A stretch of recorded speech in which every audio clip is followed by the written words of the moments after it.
Sekarang lu pejemin mata, lemesin tangan, jangan dipaksa. Apabila terjadi suatu gerakan yang membuat jari tangan mengepal sendirinya, itu tandanya tameng buat badan lu berhasil ditransfer. Seraya babe gua memberi arahan. Dan tiba-tiba, tangan dengan jari lentik bergerak dengan sendirinya. Jari pun mengepal seakan ada gerakan yang sulit dijelaskan. Buka baju lu, pinta babe gua. Sebilah golok bening digenggam erat oleh babe gua kala itu. Feeling gue sih ini, golok bakalan mengujam deras nih ke badan gua. Waduh, bakalan kayak debus ini mah. Baju berhasil dibuka, kopi panas pun disebor ke arah badan gue yang sispek dengan tato putih bercorakan Kepulauan Seribu. Tapi anehnya, gue nggak merasakan panas atau apapun itu. Badan lengket dengan telanjang dada, digiring memasuki area halaman belakang rumah yang dipenuhi pohon bambu. Sejak dulu kampung halaman yang dipimpin oleh RT Sabeni dipenuhi dengan pohon bambu, dan sekarang beralih fungsi menjadi pintu jalan tol Balaraja Timur. Rasa penasaran dibawanya gue ke area pohon bambu tersebut membuat gue bertanya-tanya, sebenarnya babe gue mau ngapain sih? Kalau ada nyamuk jangan dulu ditepak, tunggu sampai dia menghisap darah lu, terang si babe. Beberapa nyamuk pun nemplok di berbagai arah, salah satunya di muka gua, dimana gue sering banget nabokin muka sendiri. Dapet kagak ini nyamuk, bonyok iya ini muka. Dan salah satu nyamuk hinggap di dada, menunggu dia menghisap dengan durasi beberapa menit. Nahan banyaknya nyamuk bikin merinding seluruh badan bre.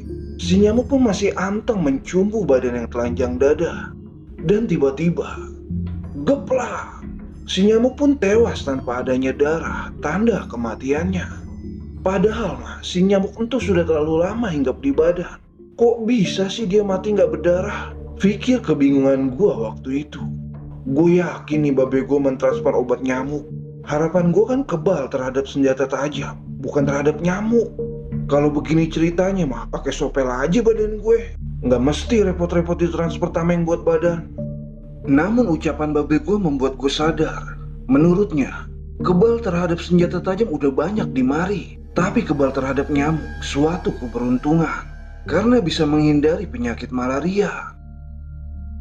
Kalau kayak gini mah sama aja bohong be. Nanti kalau sekolahnya kenapa-napa lagi, malah percuma ditransfer beginian. Kan yang nyerang bukan nyamuk be, tapi sekolah lain. Terang gue menjelaskan. Tapi si babe hanya tersenyum seakan menertawakan gua. Itu dikarenakan gua belum mengerti dan memahami maksud dari si babe. Dengan ogah pusing, sekali-kali khawatir juga, akhirnya gua pun tetap percaya sama babe gua. Namun, si babe memberikan syarat agar tameng di badan gua nggak luntur dan hilang begitu aja. Sebenarnya babe ngasih beginian juga supaya lu takut melakukan kemaksiatan di luar sepengetahuan babe. Ya seenggaknya lu ingat dan takut kehilangan tameng ini karena adanya syarat. Soalnya orang kayak lu mah nggak takut sama yang namanya dosa. Terang si babe. Oh gitu. Jadi menurut babe gua entu, resiko kehilangan tameng di badan gua lebih gua prioritaskan daripada entu dosa. Tapi emang bener juga sih. Ilmu entu bisa hilang dengan 3 perkara. Yang pertama berbohong, kedua mabuk-mabukan dan judi, dan yang terakhir berzina. Ucap si babe memberikan syarat. Kemudian gue pun menyanggupi persyaratan yang babe gue berikan. Dan ternyata bocor di kepala memberikan hikmah tersendiri yang dapat gue petik dari nada-nada positifnya. Beberapa bulan pun terlewati. Sekolah dengan lancar jaya tanpa absensi bolos di hari-harinya. Sering banget gue pulang malam beralasan main bola. Padahal mah, gue ikut tawuran bre. Dan syarat pertama udah gue langgar begitu aja. Tapi badan gue tetap aman menuntut ilmu. Datang ke sekolahan tanpa hambatan. Dan pulang tanpa adanya luka di badan. Wanita berponi beberapa bulan lalu yang memberikan sapu tangan untuk menahan pendarahan di kepala, kini menjadi primadona pribadi buat hidup gue sendiri. Dengan hobinya menaiki atap tertinggi, sangat terdengar aneh buat gue pribadi. Setahu gua Maya, cewek entu hobinya makan ame ngegibah. Tapi beda dah sama Mela yang hobinya naik gunung sambil makan dan ngegibah juga. Mela mah emang komplit dah, semuanya ada di dia. Ajakan Mela menaiki atap ketinggian pun tak mampu gue tolak. Lantaran gue mengalami penyakit hati yang bisa dibilang ingin memiliki tapi tak mampu mengungkapkan. Akhirnya gue pun memaksakan diri untuk selalu bisa dekat dengan Mela. Gak mandang dah gue itu pendakian atau aktivitas lainnya. Yang penting gue bisa selalu dekat sama Mela. Walaupun kesehatan mendadak terganggu untuk mengikuti pendakian ke Gunung Pulau Sari itu, gue bela-belain dah buat dia, bre. Gue mah apa tuh, cuma bisa berlagak sok kuat, padahal kondisi badan lagi rapuh. Gue mah apa tuh, dia terlahir dari keluarga darah biru, sedangkan gue lah terlahir dari keluarga darah tinggi. Gue mah apa tuh, apapun perkataan dia selalu dibenarkan oleh orang-orang di sekelilingnya. Beda ame gue yang selalu disalahin. Anak tetangga ingusan aja, gue yang disalahin. Untuk kucing tetangga hamil, gue juga yang disalahin. Bahkan Abdul Bayhaqi hitam nih udah dari lahir, masih aja gue yang disalahin. Please lah, jangan bikin gue makin insecure. Gue mah udah insecure dengan keadaan Mela. Kalian jangan memparah ke-insecurean gue lah. Tapi emang bener juga sih apa yang diucapin Abdul Bayhaqi. Kalau cinta itu diungkapin, jangan diem baik. Jangan ngambek ke balai desa meminta keadilan. Tapi meski begitu, bisa deket-deket aja sama si Mela udah menjadi kebahagiaan buat hidup gue. Dan tak terasa, lamunan pesimis gue menghantarkan waktu ke pendakian. Segala persiapan gue lakuin kala itu, karena ini pendakian kali pertama gue, dan gue gak mau mengecewakan Mela tentunya.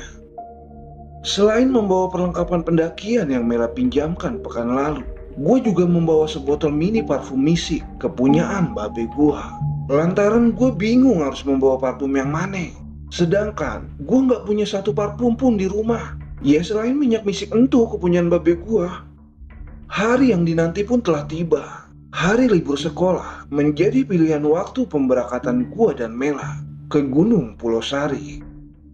Setibanya kami berdua menuju Pandeglang, kami pun tak lupa mampir ke toko logistik untuk persiapan bekal pendakian dan juga menunggu salah satu abang-abangannya Mela di pendakian. Setelah menunggu beberapa menit, untuk abang-abangannya Mela menghampiri kami dengan membawa satu unit mobil. Tak lupa juga gue dan dia memperkenalkan diri masing-masing. Buluk namanya, serius mukanya, dan terlihat lebih dewasa dibandingkan gue dan Mela. Memang kondisi badan gue kala itu sedikit menurun semenjak kemarin sore. Tapi gue memaksakan diri untuk lanjut mengikuti pendakian ini. Buat siapa? Ya buat Mela. Dan perjalanan Tangerang menuju Pandeglang terasa sangat singkat. Setelah melewati beberapa kecamatan, salah satunya Mengger, akhirnya pukul 11:30 siang, kami pun sampai di Pasar Pari dan melanjutkan sampai tibanya kami di base camp pendakian Pulau Sari. Cuaca kala itu sedikit mendung, yang mengakibatkan suhu udara menjadi rendah. Persiapan pakaian berlapis gua kenakan waktu itu. Meski Mela sedikit khawatir dengan raut muka gue yang rada pucat, tapi tetap gue berlagak baik-baik aja di hadapan Mela. Sementara rintik hujan terasa sangat lebat, yang mengakibatkan beberapa pendaki lainnya terlantar di base camp pendaftaran. Tak lupa juga gue mengoleskan minyak misik ke seluruh jaket gue yang bau obat nyamuk. Dikarenakan rada lumayan ramainya pendaki wanita lain di mari yang mengikuti pendakian hari ini. Ya hitung-hitung mau menceng juga lah gua. Terkadang pendapat penduduk sekitar akan gunung ini membuat gua sedikit merinding disco. Memang gunung ini dikenal sebagai gunung angker oleh warga lokal, lantaran banyaknya kejadian mistis yang menimpa para pendaki yang tidak menjaga kearifan lokal warga sekitar. Setelah hujan yang sedikit reda, gua kira ini akan menjadi star untuk para pendaki menaiki ketinggian Gunung Pulau Sari. Namun, hal yang tak terduga pun terjadi, di mana sambaran petir menyambar salah satu dahan pohon yang mengakibatkan tertundanya kembali bagi kami semua untuk memulai pendakian. Firasat buruk mulai menguasai pikiran gua kala itu. Dengan kondisi badan yang sedikit demam, gua pun mencoba menangkis pikiran negatif tersebut. Mel, nanti bakalan becek kali ya pas naik. Pasti, Din. Banyakin istighfar aja. Kayaknya kita bakalan start menjelang sore deh. Mela menegaskan. Dengan keimanan yang rendah, gue pun mencoba mempersiapkan diri menghadapi keadaan untuk kedepannya. Setelah memasuki Ba'da Asar, kami pun beserta pendaki lainnya mempersiapkan untuk pendakian ke atap Pulau Sari, sebagaimana yang diarahkan oleh pihak konservasi setempat. Trek basah membuat jalur pendakian semakin licin. Terkadang sesekali, kami mencokel tanah yang menempel pada alas kaki yang kami kenakan. Gunung dengan ketinggian 1346 meter di atas permukaan laut cukup membuat gue terlihat norak, di mana ini kali pertama gue berpetualang di alam bebas, meski dengan kondisi badan yang kurang fit. Dengan dimulainya pendakian pada sore hari, sering banget gue bertemu dengan rombongan wisata alam Curug Putri yang berada di wilayah gunung tersebut. Dengan kondisi basah kuyup, para wisatawan lokal tersebut terlihat menggigil dengan raut pucat di wajahnya. Demam pun terasa menyiksa di jalur pendakian. Dengan berada di barisan paling belakang, gua pun mencoba fokus dengan jalur yang terlihat mulai vertikal. Rombongan kami pun mulai memisahkan diri dengan rombongan pendaki lainnya, lantaran gua memperlambat langkah untuk menghemat tenaga yang mulai goyah. Muka lu pucat banget, Din, ucap Mela khawatir. Pucat gimana, Mel? Iya pucat, Din. Lu nggak lagi sakit kan? Enggak kok, Mel. Ya udah yuk lanjut. Masih lama nggak ya buat sampai ke atas? Di depan sana kita udah sampai ke pos Curug Putri kok, sahut Buluk menegaskan. Sebenarnya ini menjadi pendakian paling memaksakan diri buat gua, di mana perasaan suka gua ke Mela lah yang mendorong untuk mengikuti pendakian ini. Lembayung senja sehabis hujan seakan menerobos pepohonan rindang petang ini. Suara binatang malam seakan menandakan bahwa akan segera bergantinya waktu. Dan setibanya kami di Curug Putri, air terlihat sedikit keruh, mungkin karena hujan beberapa jam lalu. Terlihat juga para pendaki lainnya membersihkan diri di area curug ini. Tapi, siluet hitam terlihat membayangi salah seorang pendaki lain di belakangnya. Gua yang melihat kejadian itu berusaha untuk terus berpikir positif. Mungkin karena efek gak enak badan ini yang mengakibatkan penglihatan gua sedikit kacau. Sementara desiran angin terasa menghantam dari arah belakang. Bau minyak misik mulai tercium pekat yang membuat gua berpikir yang aneh-aneh. Namun ternyata bau minyak misik itu bersumber dari badan gua sendiri. Dah. Memang kondisi seram terasa sampai kepikiran, di mana gue sering mikir sesuatu yang berbau magis. Kaki pun seakan berdiskusi mengajak duduk sejenak di area Curug Putri ini. Sepertinya badan gue tak mampu lagi melanjutkan pendakian. Dan kini sore pun berganti malam. Hembusan angin pun terkadang membawa wewangian. Masih kuat untuk lanjut gak, Din? Tanya Mela. Kayaknya enggak deh. Kalau kalian mau lanjut, biar gue nunggu di sini aja lah sampai kalian turun lagi. Mendengar jawaban itu, Buluk pun seakan terlihat marah. Mungkin jawaban gue memang salah, tetapi gue berusaha untuk tidak merepotkan mereka. Badan pun terasa mulai menggigil. Buluk pun dengan cepat mencari area datar untuk buka tenda di sekitar Curug Putri. Dan Mela dengan cepat mencari obat-obatan di tasnya, dengan harap dia membawa paracetamol untuk meredakan demam yang gue derita. Namun hanya obat sakit kepala yang tersedia malam itu. Obat tablet dengan 2 lapis tersebut segera gue belah menjadi 2 bagian, di mana hanya bagian putihnya aja yang gue minum. Tujuan gue tak lain untuk menenangkan pikiran serta kondisi badan gue supaya cepat untuk terlelap tidur. Sebenarnya nih ya, mendirikan tenda dekat dengan aliran air tidak direkomendasikan, apalagi dekat curug dengan tebing ketinggian yang menjulang di sekitarnya. Alasan longsor dan banjir bah menjadi perhatian kami selama di Curug Putri. Namun tidak ada pilihan lain selain membuka tenda untuk gua beristirahat. Lantaran kondisi badan gue yang semakin drop menjadi penghalang pendakian selanjutnya menuju kawah. Dan tak terasa, mata pun dengan cepat terpejam, sehingga gua terbangun tepat pada tengah malam. Suara percikan air seakan terdengar bergemuruh, Dengan cepatnya, gue pun mencoba melihat keadaan keluar tenda di tengah lelapnya Mela dan Buluk dari tidurnya. Setelah mengintip keadaan di luar, ternyata baik-baik saja. Mungkin suara gemuruh air tersebut hanya ilusi yang diakibatkan oleh angin. Merinding sekujur badan menjadi tanda bahwa gue nggak munafik dengan ketakutan ini. Memejamkan mata menjadi cara untuk gue berlindung dari suara aneh di luaran sana. Tapi hal aneh gue dapatin selama di dalam tenda, di mana setiap gue memejamkan mata, terlihat seperti ada cahaya yang mendekat.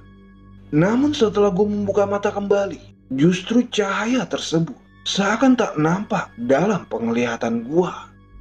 Mencoba kembali memejamkan mata gue lakukan malam itu.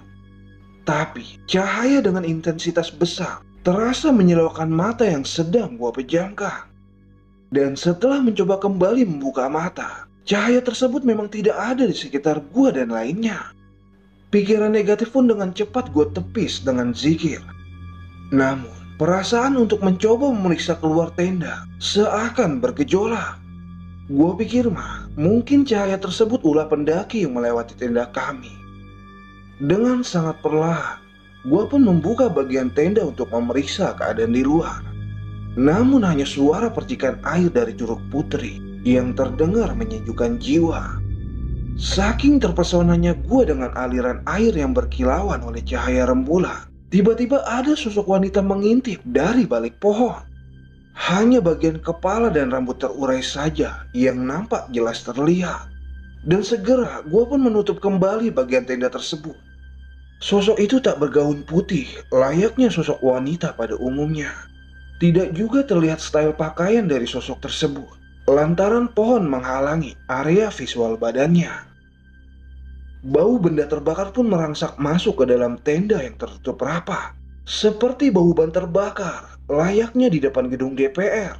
Tapi gue lagi di alam bebas. Masa iya ada orang yang sengaja bakar ban di area perhutani kayak gini? Apa jangan-jangan mereka lagi demo kali ya? Dengan rasa penuh penasaran, gue pun kembali memeriksa keluar tenda. Tapi sosok wanita tersebut sudah menghilang dari balik pohon tempatnya. Keheningan malam pun terasa sangat mencekam. Kelelapan tidur Mela dan Buluk tak tega gue usik malam itu. Hanya gue dan suara gemercik Curug Putri yang terasa hidup di area ini. Dengan membawa sebotol minuman teh segar, gue pun mencoba memberanikan diri keluar tenda untuk sekedar membakar rokok. Gue anak STM, gue cuma takut sama guru BP atau BK doang. Gumam gue mensupport diri. Kepulan asap gue arahkan jauh ke pohon tempat munculnya sosok yang mengintip tadi. Asap mengepul dengan tebal, yang perlahan asap menipis dihembuskan oleh angin. Dan tanpa gue sadari, sosok mengintip itu sudah menampakkan wujudnya kembali. Dengan uraian rambut sama seperti wujudan sebelumnya. Dan dengan refleks, botol minuman teh segar pun gue lempar tepat mengenai wajahnya. Jurus 1000 langkah menuju tenda sangat direkomendasikan kala itu. Daripada gue harus bertahan untuk saling memandang satu sama lain. Kagak banget dah. Dan setibanya gue mendekati tenda, ilusi optik mulai menyerang pandangan. Di mana gue mengalami kejadian aneh. Yang mana tenda berpindah-pindah dari tempatnya. Tenda ke kiri, gue ikut ke kiri. Tenda ke kanan, ya gue juga ikut ke kanan. Tenda ke rumah Nikita Mirzani, ya gue ke rumah Nikita Willy lah. Ternyata gue dan tenda memang tidak sinkron dan seirama. Lalu tiba-tiba, badan gue terasa berat, seakan ada yang menariknya. Teriakan Mela pun segera menyadarkan gue kala itu. Lu ngapain lari mundar-mandir gak karuan, Din? Dengan ngos-ngosan, gue pun hanya bisa tertawa dengan kebingungan. Kagak Mel, gue lagi senam SKJ doang. Jawab gue sembari mencotokkan ulang gerakan mundar-mandir mengayunkan lengan. Ya udah lanjut tidur lagi. Jangan sekali-kali keluar tenda sendirian malam-malam lagi ya, Din. Terang Mela kala itu. Akhirnya gue dan Mela memasuki tenda kembali. Sementara dengan setengah sadarnya, Buluk menanyakan kejadian apa yang barusan terjadi. Segera gue tepis pertanyaan Buluk dengan kembali mengajaknya tidur. Namun tak berapa lama, terdengar suara-suara di luar tenda. Suara tersebut kembali membangunkan gue yang baru saja terlelap. Sumber suaranya berada di luar tenda. Desisan suara itu seakan memanggil gue untuk keluar tenda. Akan tetapi, gue mencoba untuk menahan diri. Beberapa kali suara tersebut terdengar sangat jelas dan sangat begitu mengganggu, di mana suara tersebut berhasil menyulut emosi gue. Gue sadar apa yang diucapkan Mela untuk tidak keluar tenda sendirian. Akan tetapi rasa kesal seakan membutakan semuanya. Kembali, gue memberanikan diri untuk keluar tenda. Tapi kala itu tidak nampak sosok wanita atau apapun itu, melainkan hanya sinar cahaya kecil dari kejauhan yang terlihat terbang mendekati. Sinar itu seakan terbang berputar seperti jarum jam. Gue kira itu mah UFO kali ya. Ternyata itu banaspati atau ocos untuk bahasa daerah sekitar, bre. Tapi apapun itu, terlihat seperti cahaya terbang yang mendekati dan berhasil membuat gue kembali masuk ke dalam tenda. Tibanya gue di dalam tenda, gue hanya bisa berdiam diri tanpa rasa kantuk yang datang. Gue kala itu merasa sangat dipermainkan oleh makhluk goib sekitar. Gue mengeluh dengan pendakian ini. Kenapa cuma gue yang menjadi bahan permainan makhluk entuh? Kenapa gak sekalian aja jadiin gue bahan bangunan? Gue mengeluh dengan pendakian ini. Harapan gue entuh bisa berirama menapaki langkah demi langkah dengan wanita-wanita cantik. Namun yang terlihat hanya wanita burik dengan muka putih, leher hitam, rambut panjang tak beraturan, yang body seksinya digantiin dengan batang pohon tanpa lekukan. Kagak ada bagus-bagusnya dah. Akan tetapi mengeluh bukan jalan terbaik untuk menjadi pilihan. Gak ada yang harus gue takutin, karena tidak perlu takut untuk berada di alam kegelapan. Karena di situ tidak ada bayangan yang bisa mendekati gua. Kegelapan tidak bisa diusir dengan kegelapan, hanya cahaya yang dapat melakukannya. Kebencian pun tidak bisa diusir dengan kebencian, hanya cinta yang dapat melakukannya. Dan karena cintalah gua berada di tempat ini. Akhirnya, dengan teror yang menimpa gua selama di Curug Putri ini, gua pun mencoba membangunkan Mela dan Bulu untuk membicarakan lanjut pendakian atau kembali turun untuk pulang. Tapi pendapat berbeda antara Mela dan Bulu membuat gue bingung. Mela mengerti dengan kondisi gue yang lagi kurang fit dan dia mengajak kembali ke base camp untuk pulang. Namun berbeda dengan Bulu yang lebih memilih melanjutkan perjalanan menapaki Gunung Pulau Sari dan menyuruh kami berdua menunggu di base camp pendakian. Setelah berdebat panjang antara Mela dan Bulu, akhirnya gue dan Mela pun memilih untuk turun. Waktu dini hari, kami pun memisahkan diri masing-masing dengan keegoisan. Logistik dibagi dua. Perjalanan turun ini, gue dan Mela paksakan tanpa seorang Bulu yang mengerti akan jalur pendakian ini. Setelah saling tatap dengan perasaan kecewa, akhirnya gelap malam memisahkan antara kami bertiga. Keadaan mencekam pun mampu meredam demam gua kala itu. Dan inilah titik teror pertama dalam hidup yang pernah gua alami. Dengan Mela yang berjalan di depan gua, kedua bocah sekolah membelah rimbunnya Gunung Pulau Sari dalam kegelapan. Kejadian horor pertama yang gua alami selama turun adalah kembalinya sosok wanita yang sengaja menghadang perjalanan turun dengan mengintip di balik pepohonan besar. Teriakan Mela pun menandakan sesuatu yang tidak beres. Kali ini, Mela yang pertama kali melihat sosok itu dan membuatnya enggan untuk kembali melangkahkan kakinya. Dengan menutup wajahnya, Mela menangis meratapi ketakutannya. Ternyata ini kali pertamanya Mela melakukan pendakian pada malam hari. Keadaan ini membuat gua makin gak berdaya. Dua pendaki pemula berada di alam bebas, terlebih tanpa pengetahuan dan pengalaman yang mumpuni. Mela pun terduduk lemas dengan tangisannya. Jari lentik itu tak mampu ia lepaskan dari wajahnya. Sekuat-kuatnya gua menahan rasa takut. Kalau udah melihat cewek nangis mah, membuat pikiran gua gak karuan. Gua takut tangisan Mela membuatnya down dan lebih mudah untuk dirasuki oleh makhluk goib. Keadaan ini membuat gue bingung harus melakukan apa. Sedangkan sosok perempuan itu masih berada jelas di depan kami berdua. Kali ini terlihat gelak tawa tanpa adanya suara dari sosok tersebut. Sosok ini menyeringai. Hal yang menyeramkan dari sosok ini, ketika dia berpindah ke pohon satu ke pohon lainnya, kemunculannya itu selalu memunculkan kepala terlebih dahulu dari balik pohon. Gua pun mencoba menenangkan Mela saat itu agar segera membuka tangan dari wajahnya dan melanjutkan perjalanan untuk turun. Tapi justru Mela semakin histeris dan terus mengatakan ingin pulang. Gimana mau pulang kalau lu gak bergerak untuk turun? Ucap gua mencoba menenangkan. Segala doa gua panjatkan untuk meminta pertolongan Allah Subhanahu wa Ta'ala dari makhluk tersebut.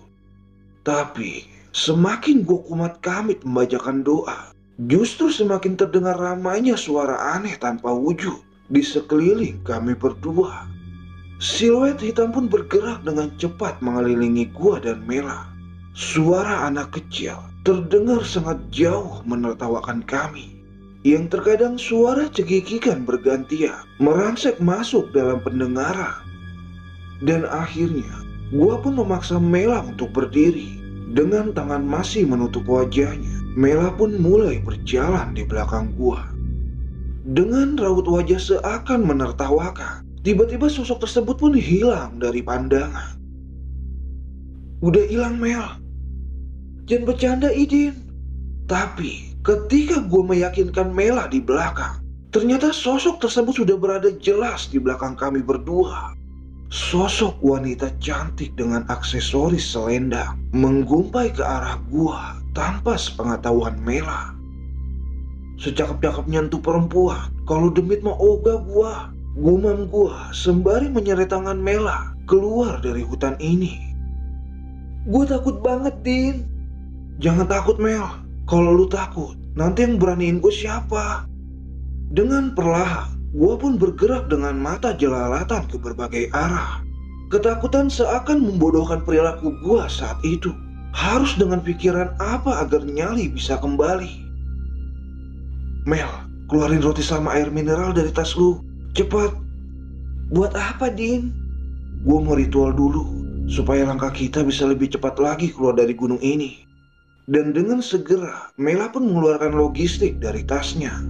Roti berbalut pisang coklat segera gua santap.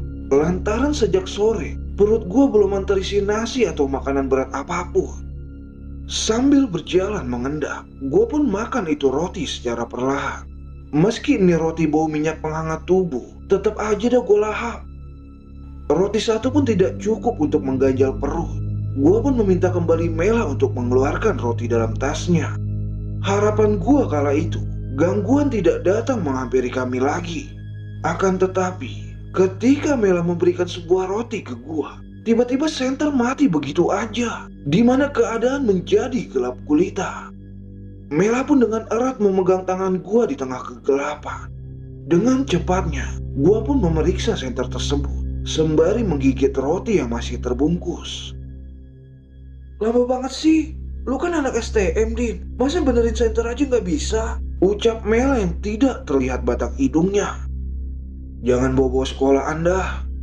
Kemudian gue getok-getok itu senter dengan tangan. Namun hanya redupan yang kadang sesekali menyala. Sementara terdengar suara ribuan lebah mengelilingi kami berdua. Gue pun makin panik dengan kondisi ini. Dan dengan emosi, gue pun menghantamkan kembali tangan gue ke arah senter dengan sekeras-kerasnya. Senter pun menyala. Namun terjadi keretakan pada bagian batangnya. Kami pun kembali melangkah. Suara lebah itu pun seketika sirna dari pendengaran. Dengan senter gua hampit diketek, gua pun mengarahkan ke depan sembari membuka kembali santap roti yang sempat tertunda. Mata mengawasi area sekitar. Tak mampu gua berpaling dari jalur pendakian. Dikarenakan sosok wanita sering mengejutkan gua ketika gua lengah dalam pengawasan. Sambil berjalan, gua pun makan itu roti. Namun, terjadi keanehan kala itu, di mana gua kesulitan mengunyah dan menerima rasa ciri khas roti pada mulut gua. Untuk beberapa detik kemudian, gua pun baru sadar, ternyata ini pembalut bukan roti. Sialan bedah. Kembali, kepanikan membuat gua terlihat bodoh. Ini kali pertama gue naik gunung. Dan ini juga kali pertama buat gue mengunyah pembalut. Mel, lu kira mulut gue selangkangan kali dikasih pembalut? Maaf Din, gue nggak tahu. Lagian tadi kan gelap banget. Lagian lu ngapain bawa pembalut? Lu hide ya? Enggak Din, gue emang mulai ngerasa sakit perut sih sejak kemarin. Tapi perkiraan tanggal, ini bukan waktunya gue datang bulan kok. Gue sengaja bawa pembalut itu untuk jaga-jaga aja. Tapi penjelasan Mela tidak membuat gue percaya begitu aja. Lantaran teror yang gue alami seakan mengikuti gue terus-menerus. Dan kemudian terlihat sinar kecil terbang melayang seakan mendekati. Terdengar juga seperti seseorang yang sedang berlari menghampiri gue dan Mela. Gue kira mah itu babi hutan kali ya. Itu mah ternyata babi air yang kocar-kacir menghindari bola api tersebut. Mel, lari! Ajak Buluk mengajak gue dan Mela menghindari bola api tersebut. Tangan Mela pun ditarik kencang oleh Buluk. Dan gue hanya berdiam diri mengamati benda apa yang membuat Buluk terlihat begitu panik. Gue kira mah itu beneran pesawat UFO kali ya. Tapi ternyata itu bola api atau wanaspati. Dan segeralah gue pun mengejar Mela dan Buluk yang terpaut beberapa langkah dari jangkauan. Dengan jalur licin menuruni akar dan bebatuan, tiba-tiba gue ingat kejadian masa lalu, di mana gue sama Abdul Bayhaki pernah mengejar bola api beramai-ramai sehabis nonton dangdut di kampung tetangga. Tapi berbeda kali ini, justru gue yang dikejar abis-abisan sama tuh bola api. Mana ini jalur licin banget lagi. Dan setibanya kami di sebuah pohon besar, kembali gue memeriksa keadaan di belakang. Ternyata bola api itu sudah tidak mengejar kami di area ini. Dengan ngos-ngosan, gue pun meminta sisa air minum ke Mela. Akan tetapi stok air yang dibawa Mela ternyata sudah habis tak tersisa. Terlihat Buluk kala itu sibuk mengobati luka pada sebagian tangannya. Mungkin luka itu diakibatkan oleh gesekan tumbuhan yang dia terobos sambil berlari. Keril pun kami turunkan masing-masing secara perlahan. Duduk sejenak meregangkan kaki menjadi sebuah pilihan. Semoga aja tuh bola api gak ngikutin kami lah sampai ke area ini. Sementara rasa haus yang berlebihan membuat pandangan mata gua sedikit sayu. Terlihat sebotol air dari samping tas Buluk yang lumayan banyak tersisa. Mayan tuh air, udah kayak gurun Sahara ini tenggorokan. Dengan sibuknya Mela mengobati luka pada sebagian tangan Buluk. Akhirnya, tanpa seizin Buluk, gue pun mencoba mengambil air dari kerilnya yang lantas meminumnya. Tapi, keanehan air tersebut membuat gue memuntahkan kembali sebagian air yang masih tersisa di mulut. Air itu terasa sangat panas dengan suhu udara yang dingin. Gue kira mah itu air yang sengaja Buluk rendam di dalam kawah kali ya. Tapi di dalam tegukan kedua, seakan ada benda yang panas yang memasuki mulut gua. Dan dengan cepatnya, gua pun memundahkan benda yang berada dalam botol tersebut. Dan setelah gua sadar, ternyata benda tersebut adalah keris kecil dengan logam emas kusam pada dasar warnanya. Buluk saat itu tidak menyadari kalau keris dalam botol airnya gua minum. Dan dengan cepatnya, gue pun mengembalikan botol air tersebut ke tempat semula. Rasa curiga seketika muncul. Mulai dari pembalut yang dibawa Mela, sampai untuk keris yang gue temuin dalam botol minuman yang dibawa Buluk. Memang banyak penuturan dari para pendaki. Sangat dilarangnya melakukan pendakian saat haid. Dan begitu pula membawa barang yang bisa dinotabenkan sebagai golongan benda magis. Setelah selesainya Mela mengobati luka dari lengan Buluk, akhirnya kami pun melanjutkan perjalanan turun. Tapi, kali ini sosok perempuan itu kembali mengejutkan kami bertiga, yang seakan kami tidak diperbolehkan meninggalkan gunung ini. Sosok itu menghalangi langkah kami di tengah jalur pendakian, yang terlihat kaku menatapi kami semua. Sementara suara ribuan lebah terdengar sangat ribut dari kedekatan.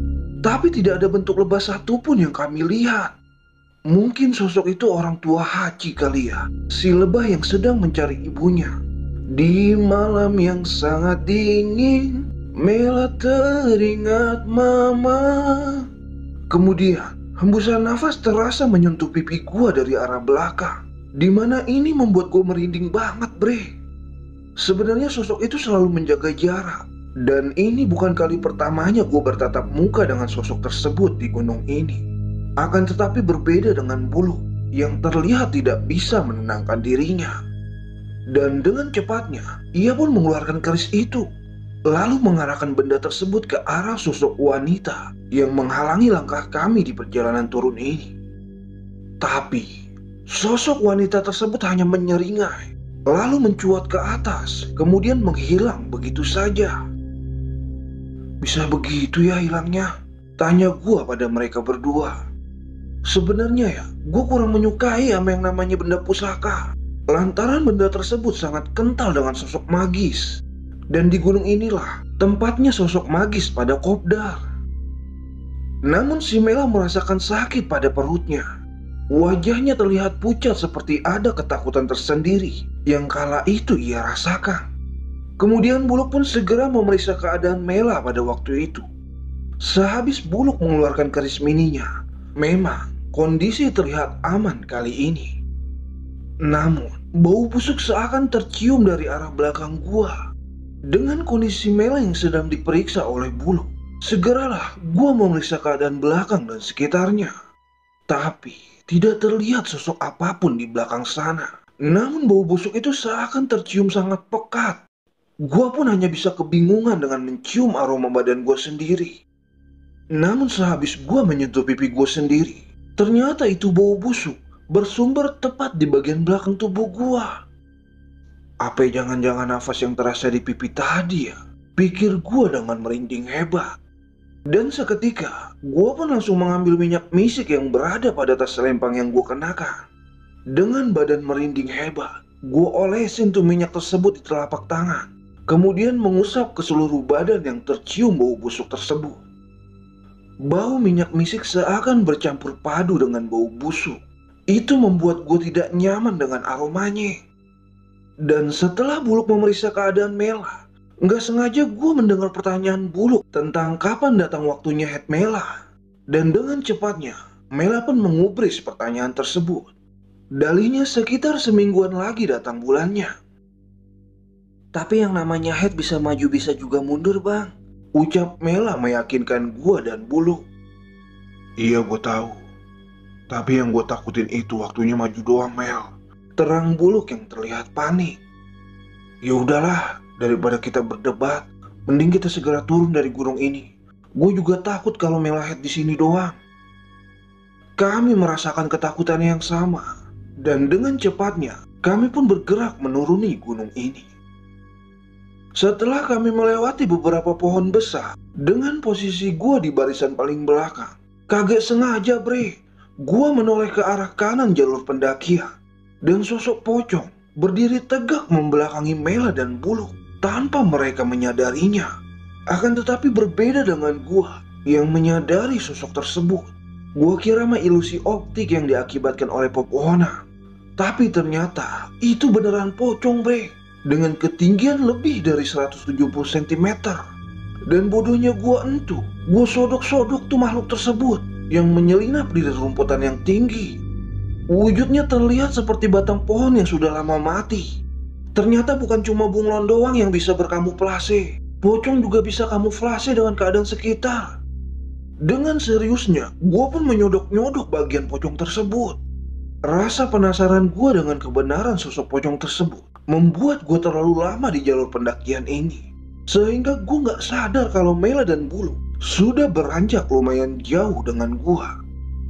Dan ketika gue menyodokkan ranting pohon ke arah pocong itu, yang gue rasain seperti menyodokkan ranting pada busa. Tidak terasa padat atau keras pada bagian tubuhnya. Kok kayak BH tanpa payudara ya? Pikir gue sewaktu itu. Di saat gue tengah serius dengan apa yang gue lakuin, tiba-tiba Buluk menarik gue untuk segera meninggalkan tempat itu. Lu ngapain sih, Din? Ya ampun. Mela pun seakan tidak bisa berucap apa-apa dengan apa yang gue lakuin barusan.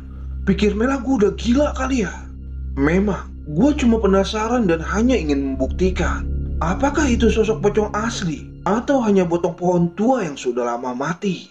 Tapi pendapat Mela dan Buluk seakan itu membenarkan bahwa sosok itu beneran pocong. Kemudian perjalanan kami lanjutkan kembali.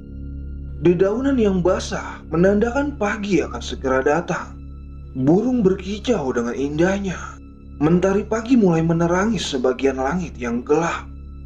Dan ketika kami mendekati base camp pendakian, kami dikejutkan dengan kemunculan lelaki parubaya sembari membawa botol ukuran 1 liter dalam plastik. Rasa curiga akan makhluk halus membuat kami terdiam diri mengawasi dalam kejauhan. Dengan tatapan tajam, sosok itu menatap kami. Kemudian lelaki tua itu pun mendekat ke arah kami. Kayaknya beneran manusia deh, ucap Buluk meyakinkan. Sampai akhirnya kami bertatap muka langsung dengan lelaki tua tersebut. Terlihat dari pakaian yang ia kenakan, apa mungkin lelaki tua itu petani yang akan menuju ladang perkebunannya? Entahlah. Dengan raut wajah yang sedikit kecut, lelaki tua itu seakan menyuruh kami untuk segera turun tanpa memberi alasan yang jelas. Akhirnya kami mengikuti saja apa yang diperintahkan lelaki tua tersebut. Ini akibat ulah kalian yang mengundang makhluk sekitar, terang si lelaki tua itu. Tapi tiba-tiba Mela pun terjatuh tak sadarkan diri, membuat gua, Buluk dan lelaki tua itu harus memapa Mela sampai ke base camp pendakian yang kurang lebih berjarak 50 meter dari tempat kami berdiri. Dan setibanya kami di base camp pendakian, Mela mulai berlagak aneh. Suaranya berbeda dari biasanya, terdengar sangat nyaring dengan logat genit di setiap perkataannya. Matanya pun menunjuk jelas ke arah gua dengan begitu genitnya, yang sesekali terlihat marah apabila memandang Buluk.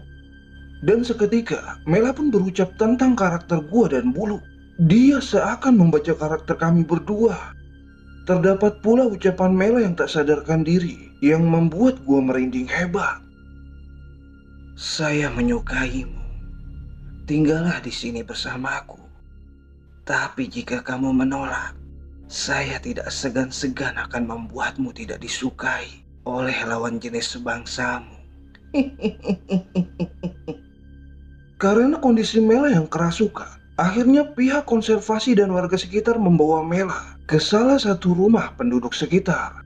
Lelaki parubaya itu dengan tulus memberikan tumpangan tempat tinggalnya kepada kami. Dan tidak jauh dari letak base camp pendakian, akhirnya kami sampai di rumah lelaki tua itu, sembari menunggu Mela disadarkan. Ketika sampai di halaman rumah lelaki tua itu, terdapat banyak motor dengan nomor plat kendaraan daerah Tangerang. Lah, ini mah plat kendaraan motor Kabupaten Tangerang semua, gumam gua sembari memapa Mela. Tak banyak basa-basi, gua dan Buluk pun menempatkan Mela di teras rumah. Dengan disaksikan oleh beberapa keluarga, serta lumayan banyaknya muda-mudi di dalam rumah tersebut. Kemudian istri si lelaki tua itu segera menghampiri kami bertiga, lalu menanyakan dari mana kami bertiga berasal. Dan setelah gue menjawab pertanyaan istri lelaki tua tersebut, ada salah satu wanita seumuran gue yang memotong obrolan. Emang kamu dari Tangerang?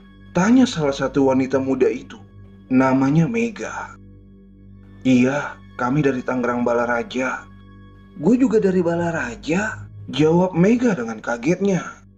Dan setelah berbincang singkat dengan Mega, lelaki tua itu kembali menghampiri kami dan meminta Mega beserta temannya untuk meninggalkan kami berempat. Terlihat raut wajah khawatir memandang kami bertiga. Dan kali ini, giliran si istri lelaki tua itu yang berlagak aneh. Matanya terpejam. Terdengar logat bicaranya seperti berwibawa. Jangan kaget. Si nenek memang seperti itu kalau merasakan aura magis. Sifatnya akan berubah dengan sendirinya. Dan dia juga akan sadar dengan sendirinya.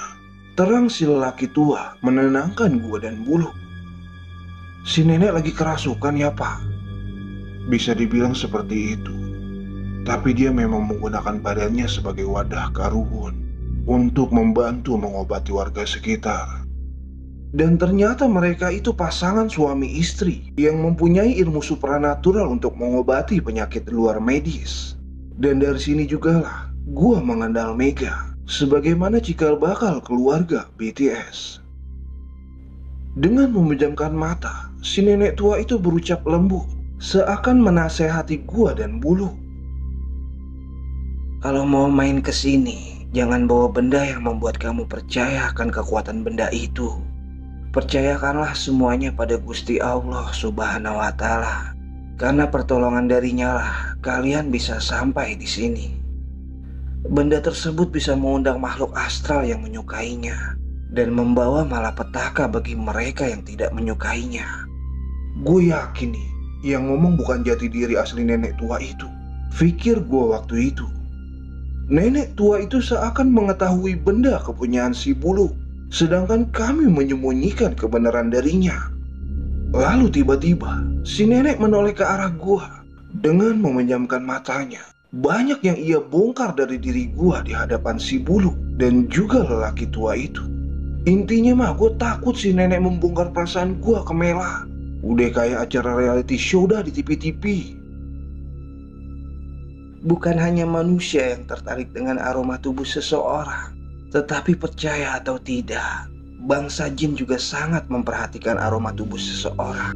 Karena aroma aura seseorang yang kuat akan hal-hal magis, itu yang membuat kamu disukai oleh bangsa jin. Terang si nenek menjelaskan. Niat hati ingin mengambil perhatian Mela dengan minyak misi membuat gua harus menelan pil pahit. Justru malah sosok wanita yang mengintip itulah yang lebih tertarik ke gua. Apes bener hidup gua.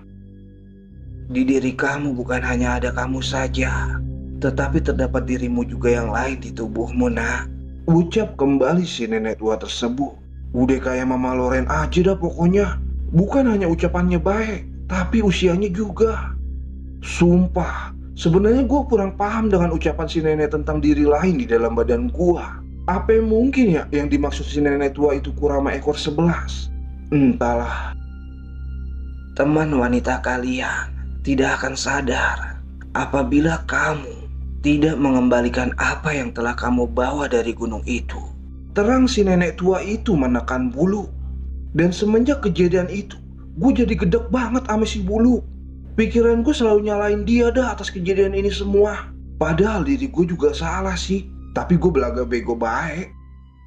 Karena kondisi Mela yang tak kunjung sadar, akhirnya si buluk fermentasi cerita dengan jujur di hadapan kami bertiga. Menurut penuturannya, dia mendapatkan tugas dari guru spiritualnya untuk memandikan keris itu dengan air 7 curug yang berbeda. Berhubung gangguan di Curug Putri yang begitu dahsyat, akhirnya dia membawa air itu untuk melakukan pemandian benda pusaka di rumahnya. Beneran dah, rasanya pengen gue gaet aja tuh pala pakai linggis. Orang-orang mah pada bawa oleh-oleh buat keluarga, dia malah bawa air buat mandiin itu keris. Tongkat Sun Gokong aja gak pernah dimandiin, dia malah laguan pengen ngalahin Sun Gokong. Mana tuh airnya sebagian udah gue telan lagi. Dan setelah mendengarkan penjelasan si Bulu, akhirnya si nenek meminta dia untuk mengembalikan air tersebut ke tempat ia mengambilnya. Dengan diantar lelaki parubaya, akhirnya si Bulu kembali ke Curug Putri untuk mengembalikan air yang telah dia bawa. Tapi ada pertanyaan yang wajib gue pertanyakan kepada si nenek tua itu, tentang kutukan makhluk wanita yang mengutarakan perasaannya ke gue. Gue mah kagak peduli dengan perasaan sosok wanita itu. Yang gue khawatirkan dari ucapannya, yang mengutuk gua gak disukai oleh wanita dari kalangan manusia. Kamu terlalu mudah tergoda dengan kecantikan wanita, Cuk. Tetapi kamu tidak mempunyai niatan baik dengan perasaanmu. Itu naluri sifat jelek yang kamu miliki. Terkadang manusia memang tidak bisa membalasnya. Tapi ingat, alam mampu membalas apapun itu terhadapmu. Terang si nenek menjelaskan. Badan pun seketika lemas mendengar penjelasan si nenek, yang berarti kutukan itu benar adanya. Itu naluri yang ada pada dirimu. Hanya kamu yang bisa mengubahnya. Kutukan itu benar atau tidaknya saya juga tidak tahu. Apabila kamu merasakan keanehan pada dirimu, tepat pada hari lahir, kamu harus datang kembali ke tempat ini. Terang kembali si nenek memberi arahan. Kemudian si nenek itu pun kembali sadar. Semua mata pun terbelalak mendengarkan penjelasannya. Gue gak peduli itu. Yang gue peduliin, bener apa enggaknya kutukan itu yang harus gue hadapi untuk kedepannya. Setelah gue prediksi bulan lahir gue dengan bulan kejadian semua ini, terpaut 3 bulan menuju bulan lahir gue. Dan tepat di bulan Juni ini, gue melakukan pendakian di masa libur sekolah akhir semester. Istighfar pun tak henti-hentinya gue lantunkan sewaktu itu. 3 bulan lumayan lama untuk gue meratapi nasib. Tapi mau gimana pun itu, memang inilah resiko orang tampan di dunia nyata dan goib. Dan setelah tibanya Buluk dan suami si nenek dari Curug Putri, seketika itu pula Mela siuman dari tidur panjangnya. Si nenek pun langsung menjelaskan apa yang terjadi kepada Mela. Namun di sisi lain, Mela merasakan seperti datang bulan dan segera ia meminta izin kepada si nenek untuk memeriksa tamunya tersebut. Alhamdulillah, lu head bukan di gunung. Gumam gua berasa lega. Nasihat serta pelajaran banyak gua dapat dari pasangan tua tersebut. Dan pengalaman baru berhasil kami ukir untuk perjalanan ke depannya. Perilakunya yang lembut membuat gua terenyuh. Dan ternyata itu nenek dan kakeknya si Mega. Mega beserta teman rombongannya sengaja berlibur di hari libur sekolah ini. Menurut Mega, ia sering menaiki Gunung Pulau Sari dengan pamannya. Tetapi kali ini pamannya belum sempat pulang ke Pandeglang untuk menemani dia melakukan pendakian ke Pulau Sari. Makanya dia sengaja berlibur ke wisata lain yang berada di Pandeglang dan memilih bermalam di rumah neneknya tersebut.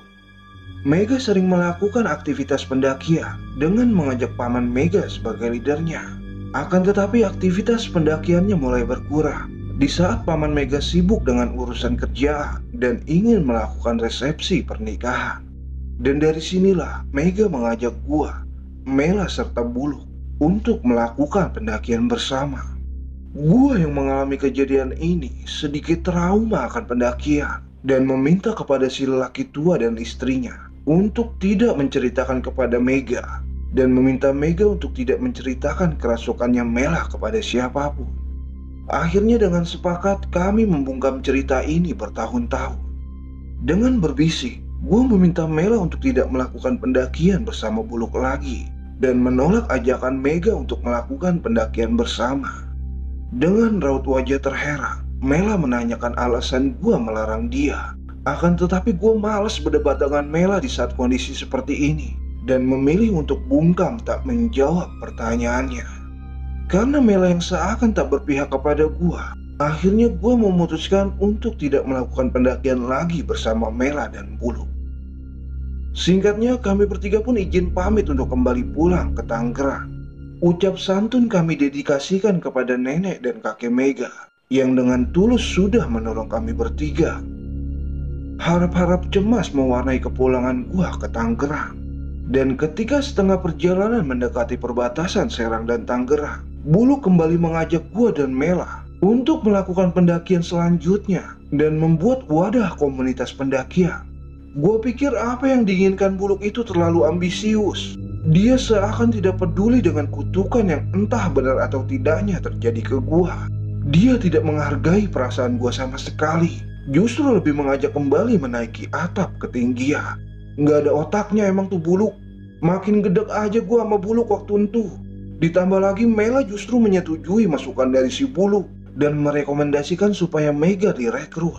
Dan itu menjadi hari yang menyebalkan bagi gua. Adapun gua kembali lagi ke alam bebas, gua memilih independen dan tidak mau berurusan dengan mereka berdua lagi.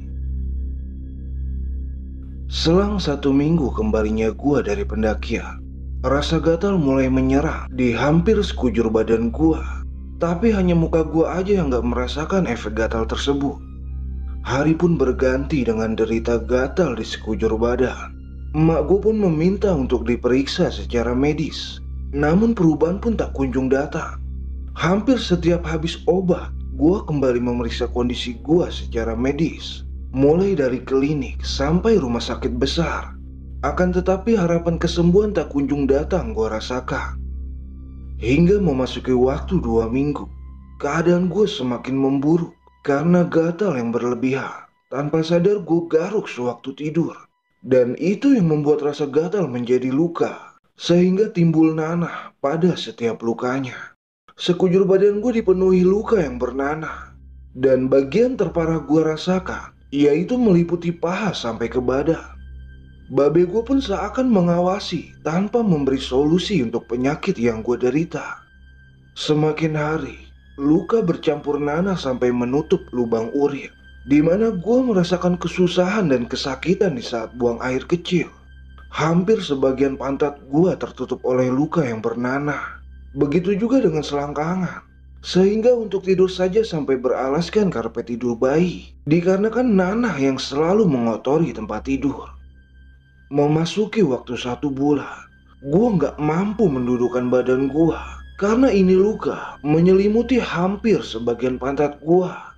Bahkan untuk tidur saja, kaki gue harus diangkat dan disandarkan ke dinding agar tidak menggores bagian luka yang terasa perih bercampur gatal. Memasuki waktu 1 bulan sudah cukup membuat gue tidak bisa berbuat apa-apa. Kedua orang tua gue yang sibuk dengan pekerjaannya membuat gue harus mandiri merawat penyakit dengan sendirinya. Mela hanya beberapa kali mengunjungi gue. Itu pun hanya sekedar untuk menanyakan kabar. Akan tetapi berbeda dah sama Abdul Baihaqi yang tulus banget merawat Malika agar menjadi kedelai kacang pilihan. Meski hanya dapat balasan main PlayStation sepuasnya di rumah gua. Mungkin karena pertemanan sejak kecil dan menderitanya gua dengan penyakit ini membuat urat malu gua hilang gitu aja di hadapan Adul. Tanpa rasa malu, gua sering banget minta Abdul Baihaqi untuk ngolesin cairan antibiotik ke seluruh permukaan pantat gua yang benana. Lu bayangin aja dah bre. Astagfirullah, ini pantat ame sisik buaya aja masih bagusan sisik buaya bang. Pantat lu gosong semua. Iya Dul, masih bagusan juga sisik ular sanca dengan motif serbet warteg. Dengan posisi gua nungging, Abdul Baihaqi si bocah kelas 1 STM sangat hikmat menotol bagian luka di pantat gua yang benana. Ini pantat udah kayak jalanan kampung, geradakan banget bang. Berisik lu, jangan lupa disalepin Dul. Ini mah bukan pakai salep lagi harusnya bang, tapi harusnya didempul nih. Soalnya ini pada soak semua, ucap Abdul Baihaqi. Entah apa yang dipikirkan gue dan Adul kala itu. Tanpa rasa malu gue liatin dia dengan area pantat yang dipenuhi luka. Dan tanpa rasa jijik, Adul terus merawat gue dengan membersihkan semua luka yang hampir memenuhi sekujur badan. Memasuki bulan kedua mengalami penyakit gatal ini, teror semakin terasa di rumah. Kerap sentuhan dingin tangan gue rasain. Begitu pula dengan Abdul Baihaqi. Sering juga sosok wanita hadir di saat kami berdua sedang tidur. Menurut Abdul Baihaqi, selama dia nginep di rumah gue, kerap dimunculkan sosok wanita di saat kondisi setengah sadar saat kami sedang tertidur. Semalam gue kayak ngeliatin cewek berdiri bang di samping kita. Pengen bangun tapi gue kagak bisa. Terang Adul menceritakan kejadian anehnya. Berdiri doang apa gimana Dul? Iya bang, dia berdiri doang. Gue kira mah sambil jemur pakaian kali Dul. Bahkan hampir setiap hari, warga di sekitaran kampung gue menjenguk dan ingin melihat penyakit yang hampir menghabiskan sebagian tubuh gue itu. Terkadang gue bingung antara seneng apa malu. Seneng sih gue dijengukin sama tetangga rumah, tapi gue juga malu kalau mereka ingin melihat luka di bagian selangkangan gue. Banyak yang bilang kalau gue mirip anak sunat, dikarenakan bagian paling terparah berada di area bawah perut dan atas lutut. Bahkan orang nomor wahid dan nomor terakhir di kampung gue, yaitu RT Sabeni dan Babe Kosim, dia merasa kehilangan salah satu warga gebleknya. Menurutnya, ini salah satu ajab yang pantas gue dapetin. Masya Allah, kenapa pada hitam gini, Din? Udah kayak Babe Kosim aja, ucap RT Sabeni terheran. Iya gue hitamnya, tapi Pak RT korengnya. Waduh, kalau kita ngejabat sebagai cawapres, bisa jadi pasangan hitam koreng dong Sim. Jawab Retesa Benih. Memang kehadiran kedua orang tua tersebut hanya untuk menghibur diri gue yang menderita. Banyak suka duka serta support yang gue terima selama gue mengalami penyakit aneh tersebut. Kesabaran serta ikhtiar sebagai pacuan gue untuk terus menjalani hari-hari meskipun keseharian gue hanya di rumah. Dan tepat memasuki bulan kelahiran gue, tiba-tiba gue ingat omongan si nenek supranatural entu yang pernah meminta gue kembali ke Pandeglang. Dan setelah bercerita ke emak dan babe gue, akhirnya mereka pun mencoba untuk mengantarkan gue kembali ke Pandeglang. Memang penyakit ini membuat kami semua merasa penasaran harus dengan apa kami mengobati penyakit tersebut. Dan gak menunggu waktu lama, akhirnya gue beserta keluarga dan juga ditemani oleh RT Sabeni meluncur ke kaki Gunung Pulau Sari. Singkatnya kami sampai di Pandeglang. Gue mengenalkan kakek nenek tersebut kepada kedua orang tua gue serta RT Sabeni. Banyak pertanyaan yang kami lemparkan kepada si pasangan tua tersebut, tapi justru bukan jawaban yang kami terima, melainkan dibawanya gue kembali ke Curug Putri untuk segera dimandikan. Sekitar jam 8 malam, proses pemandian berjalan dengan lancar. Meskipun gangguan suara aneh seperti langkah orang berjalan di daunan kering kerap terdengar kala itu. Gayung demi gayung berisi air Curug Putri berhasil membasahi seluruh badan gua yang diselimuti kain dengan corak batik. Rasa perih pun harus gua tahan selama proses pemandian. Begitu pula air yang dingin kerap membuat gua berasa kesetrum aliran listrik. Dan setelah proses pemandian tersebut selesai, dengan cepat gua kembali dibawa ke rumah si kakek sembari membawa rambut gua yang dia potong. Ini pendakian pemula bagi kami. Tanpa pengetahuan serta pengalaman, kami berhasil mengundang makhluk halus mengikuti pendakian kami.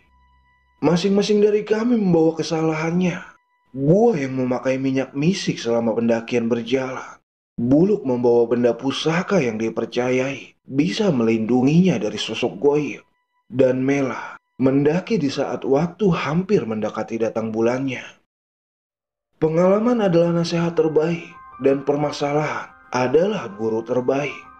Akhirnya gue pun dilarang untuk mengikuti pendakian oleh kedua orang tua gue, dimanapun itu dan di gunung apapun itu.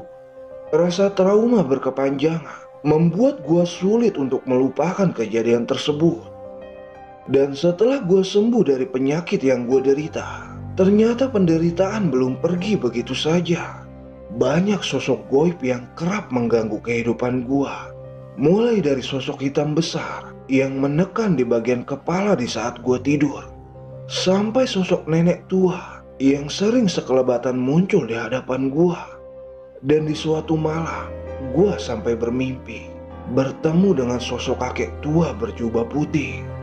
Dan di dalam mimpi itu, dia hanya berucap, "Kamu adalah kamu, dan aku adalah kamu."